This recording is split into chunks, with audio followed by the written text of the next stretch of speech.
Children, how are you. इसके पहले हम लोगों ने हिंदी क्लास 7 की मेरी भावना पढ़ा था, उसके पूरे क्वेश्चन आंसर हमने सॉल्व किए थे। आज हम लोग पार्ट 2 दादी की घड़ी वाला पार्ट पढ़ेंगे। क्लियर?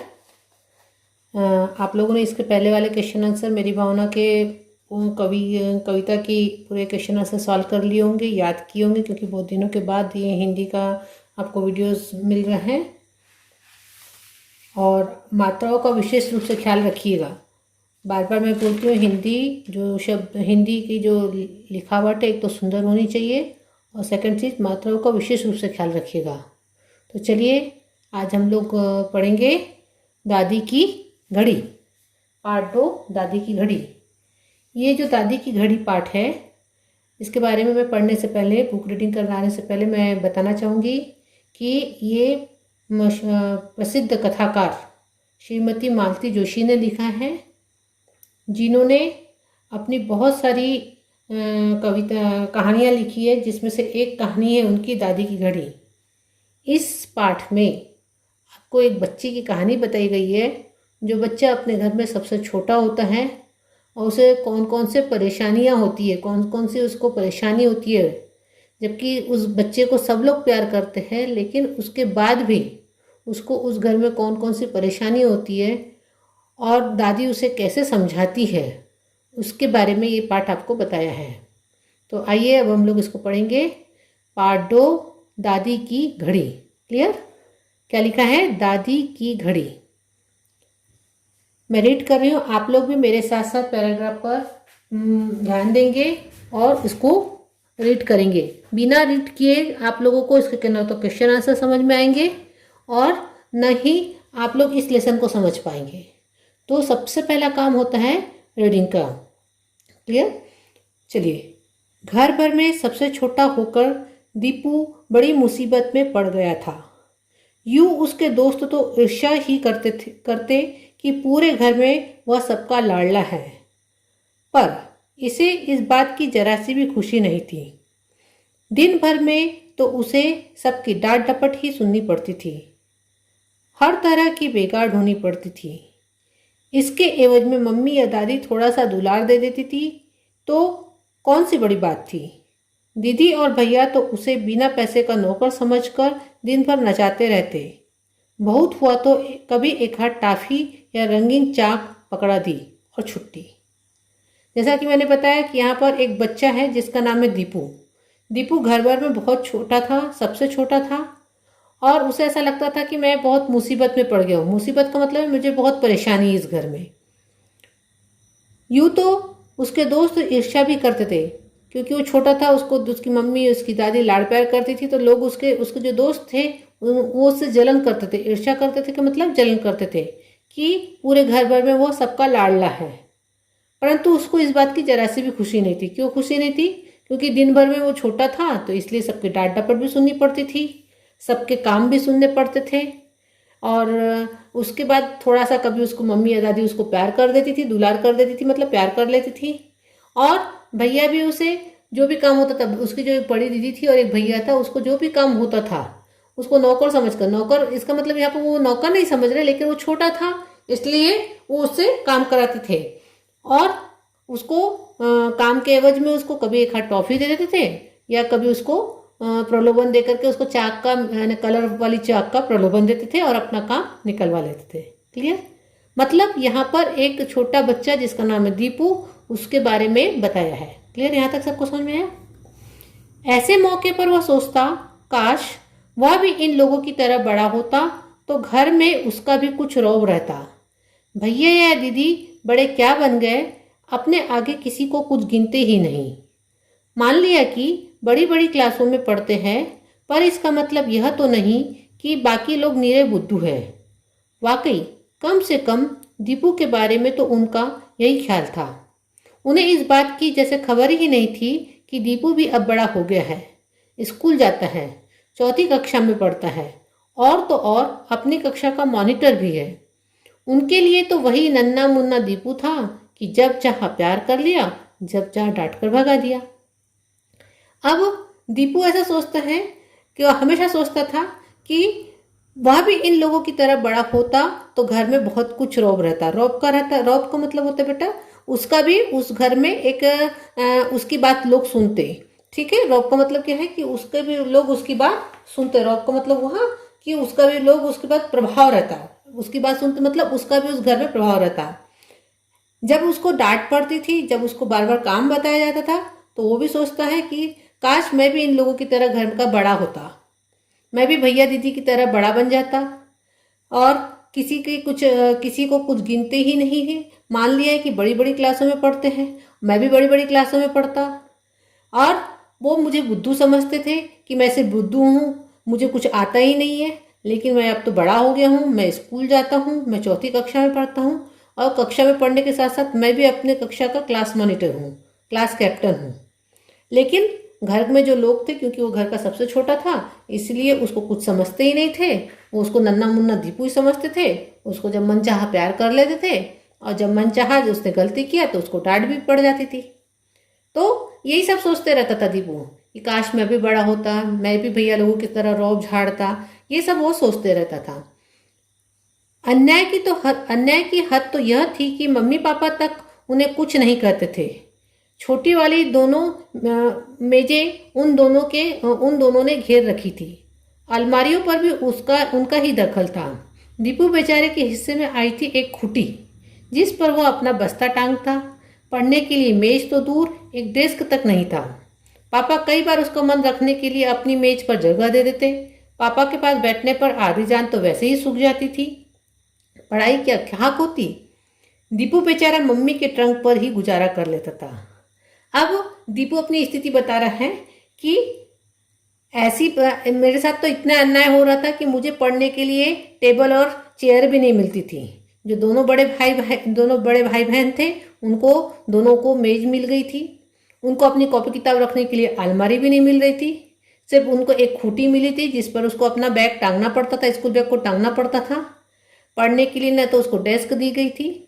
कई बार उसके पापा अपने टेबल पर उनको बैठने के लिए कह देते थे कि दीपू आओ यहाँ पर आकर के पढ़ लो। लेकिन अगर पापा के पास बैठकर पढ़ना होता था तो दीपू को वैसे ही डर लगता था, वैसे ही उसका पढ़ने में मन नहीं लगता था, वैसे में उसकी जान आधी निकल जाती थी। तो पढ़ाई क्या करता दीपू बेचारा मम्मी के ट्रंक पर ही। और उसको जो पढ़ना लिखना होता था, उसकी जो मम्मी थी उसके ट्रंक पर बैठ कर के उसको पढ़ना लिखना होता था। आया यहाँ तक समझ में? अब आगे पढ़ते हैं। दीदी भैया जब पढ़ते होते तो घर में कोई उसे ऊंची आवाज में बोलने तक नहीं देता था। लेकिन दीपू के पढ़ते वक्त वे रेडियो के सुर में सुर मिलाकर घर सिर पर उठा लेते थे। दीपू के दोस्त दिन भर आते जाते रहते, कोई उन्हें बैठने तक को नहीं कहता। पर दीदी या भैया के पास कोई आता तो उसे बकायदा नमस्ते करनी पड़ती। मम्मी उनके लिए ढेर सारा नाश्ता बनाती रहती। दीपू बहरा बनकर रसोई से ड्राइंग रूम तक नाश्ता रहता। दीदी की सहेलियों के पास किताबें या चिट्ठियां पहुंचाना और भैया के दोस्तों के लिए चाय नाश्ता तो रोज का ही काम था। अब दीपू अपनी आप बीती बता रहे हैं कि जब मैं पढ़ता होता हूँ तो घर में जोर जोर से हल्ला होता है, जोर जोर से रेडियो पर गाने बजते हैं और उसके साथ साथ भैया और दीदी गाते हैं। लेकिन जब भैया और दीदी पढ़ते हैं तो कोई जोर से ऊंची आवाज में बात भी नहीं कर सकता था। अगर ऐसा करता है, अगर वो चिल्लाता है या जोर से आवाज निकलता तो उसे डांट पड़ती थी। दूसरी बात उसने ये बताया कि जब उसके दोस्त लोग आते, दीपू के दोस्त लोग आते तो कोई उनको पूछता भी नहीं कि आओ बेटा और बैठो। लेकिन जब भैया और दीदी के दोस्त आते तो सबसे पहले तो उनसे पहले नमस्ते लेना पड़ता था और प्लस उनके लिए चाय नाश्ता की तैयारी करती थी मम्मी और उसको किचन से ड्राइंग रूम तक पहुंचाने का काम दीपू का होता था। इसके अलावा दीदी की जो पुस्तकें हैं या उसकी कोई चिट्ठियाँ हैं, उनके सहेलियों को पहुंचाने का काम भी कौन करता था? दीपू करता था। इसीलिए वो बोलता है कि दीपू बहुत मुसीबत में था, बहुत परेशानी में था। क्लियर? यहाँ तक सबको समझ में आया? चलिए आगे की कहानी देखते हैं इसके बाद।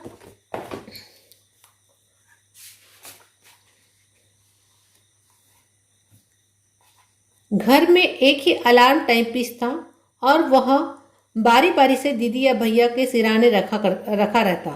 दीपू की बड़ी साथ थी कि हम भी सिराने घड़ी रखकर सोए और उसकी सुरीली आवाज के साथ दिन की शुरुआत करें। उनके भाग्य में तो सुबह 8 बजे पापा की डांट खाकर उठना ही लिखा था।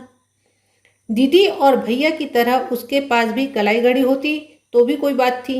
वे लोग बड़े थे, घर की हर अच्छी चीज पर अपना ही हक जताते थे।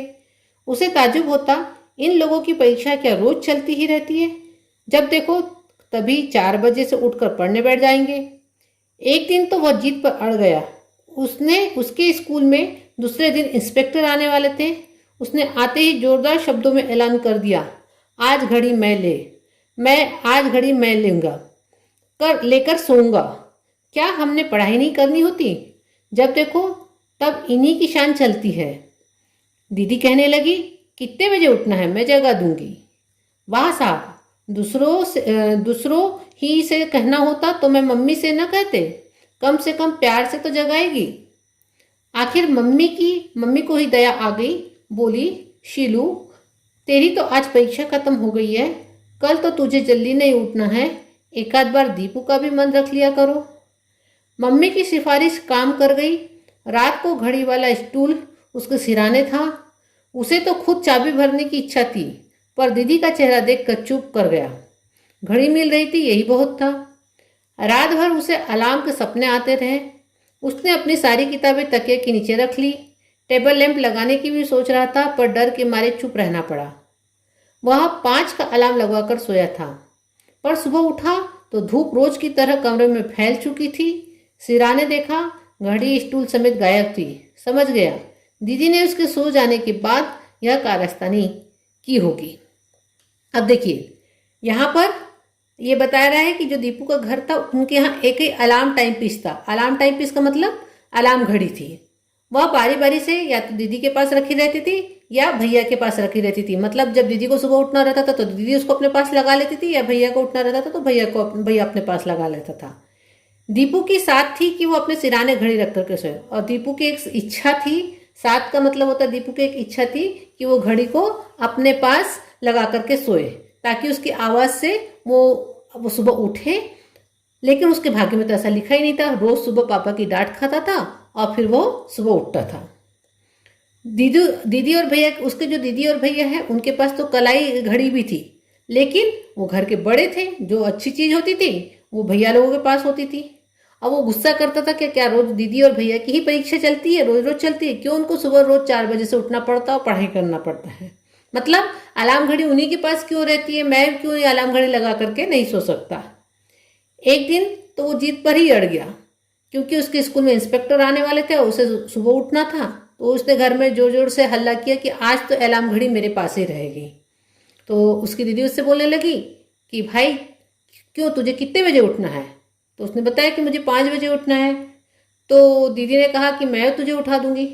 तो दीपू गुस्सा करने लगा कि अगर आपको ही उठाना रहता तो मैं मम्मी को बोलता, मम्मी मुझे प्यार से उठा देती। फिर उसकी मम्मी ने उनकी बेटी से कहा, जिसका नाम था, उनकी बेटी का नाम क्या था, शीलू।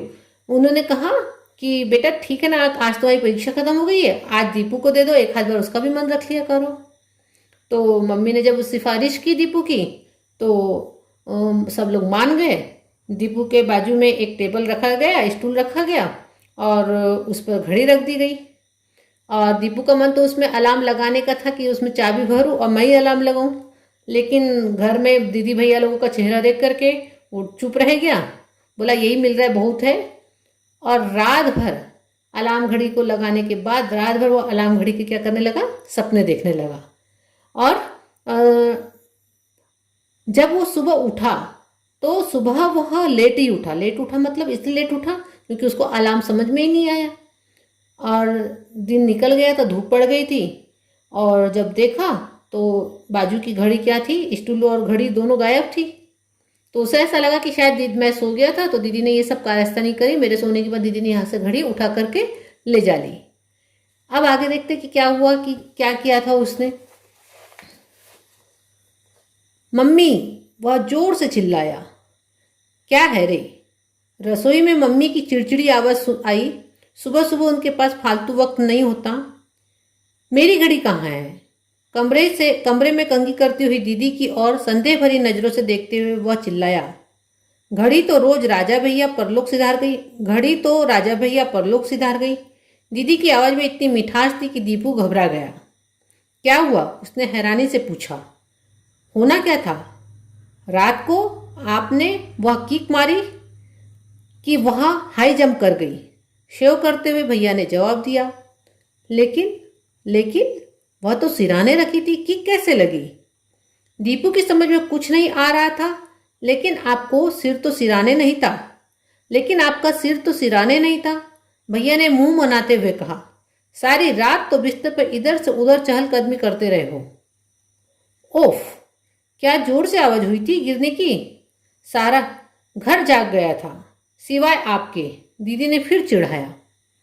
लाड़ करने की तो हद होती है, पापा मम्मी पर झल्ला रहे थे, जरा सी जीत के लिए घड़ी का सत्यानाश करवा दिया। 15-20 रुपए से कम नहीं लगेंगे सुधरवाने में। अब देखिए हुआ ये कि दीपू के बाजू में तो घड़ी टेबल पर रख दी गई थी, लेकिन रात भर वो अलार्म घड़ी के सपने देखते रहा। जब सुबह उठा तो उसको घड़ी नहीं दिखाई दी, तो वो जोर से चिल्लाया मम्मी करके। तो मम्मी उसकी सुबह थी तो रसोई घर में थी, वो अपने काम में लगी हुई थी, तो वो जोर से गुस्सा होकर के बोली, भाई क्या बात है? फिर दीपू ने उनसे पूछा कि मेरी घड़ी कहाँ है? तो और उसे अपनी दीदी की तरफ संदेह भरी नज़रों से देखते रहा कि शायद ये दीदी ने ही मेरी घड़ी उठाई होगी। तो उसकी दीदी बड़े उसको चिढ़ाते हुए नज़रों से बोली कि भैया घड़ी तो परलोक सिधार गई, मतलब परलोक सिधार गई मतलब घड़ी तो टूट गई, क्या हुआ? उसने ऐसे हैरानी से पूछा। तो होना क्या था?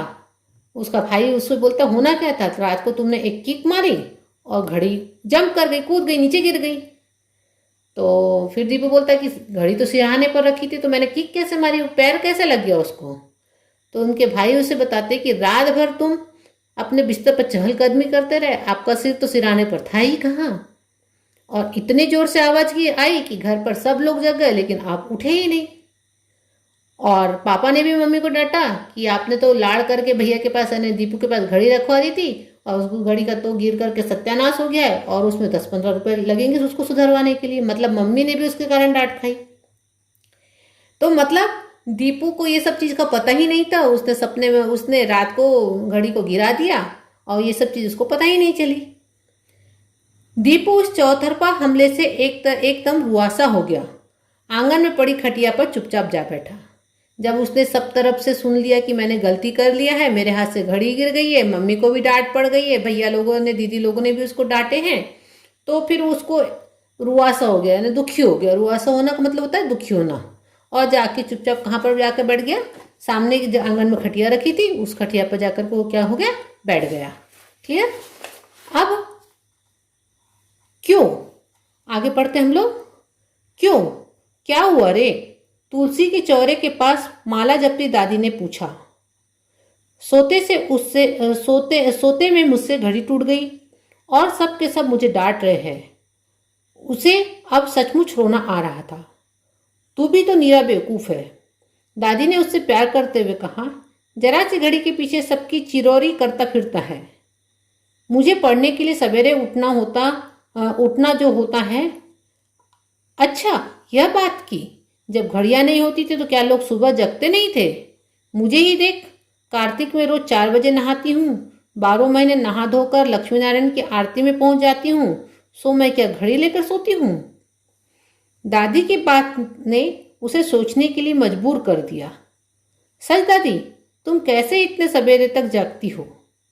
अब देखिए, यहाँ पर जब वो रुआसा हुआ और बाहर जाकर के खटिया पर बैठ गया, तो उसकी दादी थी जो सामने माला जपती हुई बैठी थी तुलसी के पास। तो उसने उनसे पूछा, क्या हुआ बेटा, या क्या हुआ? तो दीपू ने बताया कि रात को सोते समय मेरे हाथ से घड़ी टूट गई और सबने मुझे डांटा। तो दादी उसे बोलती है और प्यार से बोलती है कि अरे क्या तू सबकी डांट खाते रहता है वो घड़ी के पीछे, तुझे घड़ी की क्या ज़रूरत है? तो दीपू उसने उनसे बोलता है कि मुझे सुबह उठने के लिए घड़ी की ज़रूरत थी। फिर दादी उससे बोलती है, उसको समझाते हुए बोलती है, क्या बिना घड़ी के लोग सुबह नहीं उठते? देखो, मैं भी तो रोज़ सुबह 4 बजे उठती हूँ, नहाती हूँ, भगवान की आरती करती हूँ, तो क्या मैं घड़ी लेकर के सोती हूँ? जब दादी ने उसे इस बात को समझाया कि क्या मैं घड़ी लेकर के सोती हूँ, तो उसे ये बात लगी, उसे भी लगा कि हाँ, दादी इतनी सुबह कैसे उठ जाती है। तब उसे दादी बोलती है, एक बात है, किसी को तो नहीं कहेगा, मेरी तरकीब अपने पास ही रखना। दीपू ने सिर हिला दिया।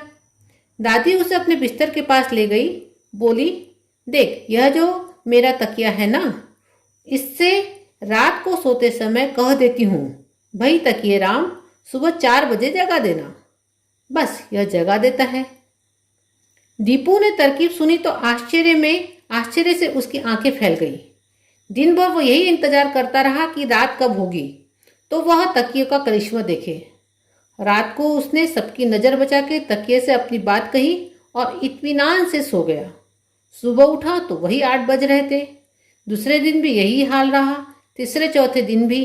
फिर उसने यह नुस्खा ही मन से निकाल दिया। समझ गया दादी की भूत प्रेतों और परियों की कहानी की तरह यह तरकीब भी निरी गप ही थी। अब दादी ने उसे बताया कि मेरे पास तो घड़ी नहीं है और फिर भी मैं सुबह उठ जाती हूँ, तो मैं कैसे उठ जाती हूँ। तो दादी ने उसको अपने पास बुलाया और बताया कि देख, उसने अपने दादी जी ने उनके अपने तकिया के पास ले गए, अपने बिस्तर के पास ले गई और बताई कि ये जो मेरी तकिया है, रात को सोते समय अपने तकिए से बोलती हूँ कि भाई तकिया राम मुझे सुबह 4 बजे जगा देना, और बस सुबह मैं 4 बजे उठ जाती हूँ। तो दीपू को दादी की तरकीब सुनकर बहुत आश्चर्य हुआ। फिर वो दिन भर सोचते रहा कि कब जल्दी जल्दी रात होगी और मैं भी अपनी तकिया से बोलूँगा। जैसे ही रात हुई उसने चुपचाप अपने तकिया से बोला कि मुझे भी सुबह उठा देना। लेकिन ऐसा तो होता नहीं है। वो सुबह तो उठा नहीं, फिर वही 8 बजे उठा। फिर दूसरे दिन भी उसने यही काम किया, तीसरे दिन भी उसने यही काम किया, लेकिन वो ऐसा सुबह उठ नहीं पाया। तो उसे ऐसा लगा कि दादी ने मुझसे मजाक की, जैसे दादी मुझे भूत प्रेत की कहानी बताती है, परियों की कहानी बताती है और उसमें कोई सच्चाई नहीं होती। सेम उसी प्रकार से दादी ने भी मुझे तकिया की कहानी सुनाई है। एक शनिवार को उसे फिर घड़ी की जरूरत महसूस हुई, पर इस बार उसने जिद नहीं की, वरन दीदी से कहा, दीदी सुबह मुझे 5 बजे जगा दोगी। कल? ना बाबा, कल तो इतवार है, कल तो अपने आप 8 बजे के पहले नहीं उठने के, दीदी ने कहा। और कल तुम्हें कहाँ तीर मारने जाना है? भैया के इस प्रश्न पर उसे बड़ा गुस्सा आया। हमेशा की तरह मम्मी ने ही उसका पक्ष लिया। बोली, अरे कल उसकी ट्रिप जा रही है, साची जाएंगे सब बच्चे। मुझे तो सारा काम निपटाते रात हो जाएगी। रात को इतनी देर हो जाती है कि सुबह की हामी नहीं भर सकती। अब ये तो बात हो गई उसकी दादी की। उसे लगा कि दादी तो मुझे गप मारी, दादी तो मुझे मजाक कर रही है। लेकिन एक शनिवार के दिन फिर उसको घड़ी की ज़रूरत पड़ी, क्योंकि उस दिन उसको सुबह उठना था। तो उसने घड़ी की जिद नहीं किया, बल्कि अपनी दीदी से बोला कि दीदी मुझे कल सुबह उठा दोगे? तो दीदी बोली कि नहीं भाई, मैं कल तो नहीं उठा पाऊंगी, कल तो संडे है, रविवार है, और रविवार को तो मैं आराम से सोऊंगी। और भैया भी सुन रहा था उसकी बात। तो भैया ने बोला, तुझे कहाँ जाना है तीर मारने के लिए? ऐसा क्या काम आ गया कि तुझे सुबह उठना है? तब फिर उसकी मम्मी ने बताया कि कल संडे के रविवार के दिन उसकी ट्रिप जाने वाली है। कहाँ जाने वाली है ट्रिप? सांची जाने वाली है, तो उसको सुबह उठना है। तो और मैं तो रात भर मैं काम करूँगी, तो मेरे को तो देर हो जाएगी, इसलिए मैं सुबह उठने की जिम्मेदारी नहीं लेती हूँ। तो दादी से कहना दीपू 5 के 4 बजे जगा देगी। पता नहीं ये बूढ़े लोग इतने सवेरे से क्यों उठ बैठते हैं। कहती हुई दीदी अपनी रजाई में दुबक गई। जब ये हुआ कि मम्मी भी बोली कि मैं नहीं उठा पाऊंगी, तो दीदी उसकी बोलती कि जाओ दादी को बोलो, दादी तुमको उठा देगी। दादी तो वैसे ही 4 बजे 4 बजे से उठ जाती है। दादी घर पर थी नहीं। 12 बजे से पहले उनकी कीर्तन से लौटने की आशा भी नहीं थी। हताश होकर दीबू ने तकिए का आसरा लिया। तकिए भाई मेहरबानी करके कल तो जगह ही देना, ठीक 5 बजे। 7 बजे तो बस ही भी निकल जाएगी। कैसा आश्चर्य था। सुबह जब उसकी आंख खुली तो चारों ओर अंधेरा ही था। वह तो समझा था कि रात ही है और डर के मारे दम साधे चुपचाप पड़ा रहा। थोड़ी देर बाद ही दादी के कमरे से रघुपति राघव और राजा राम की आवाज आई और उसको कुछ धीरज बंधा। दौड़कर दादी के कमरे में गया। वह अभी रजाई में ही थी। दादी, मैं तुमसे पहले जग गया, उसने विजयी मुद्रा में कहा। क्यों रे, इतनी जल्दी? दादी उसे रजाई में लपेटते हुए बोली, आज पिकनिक पर जो जाना है, पता है हम लोग सांची जाएंगे। और मम्मी को देखो, अब तक सो रही है, खाना कब बनेगा?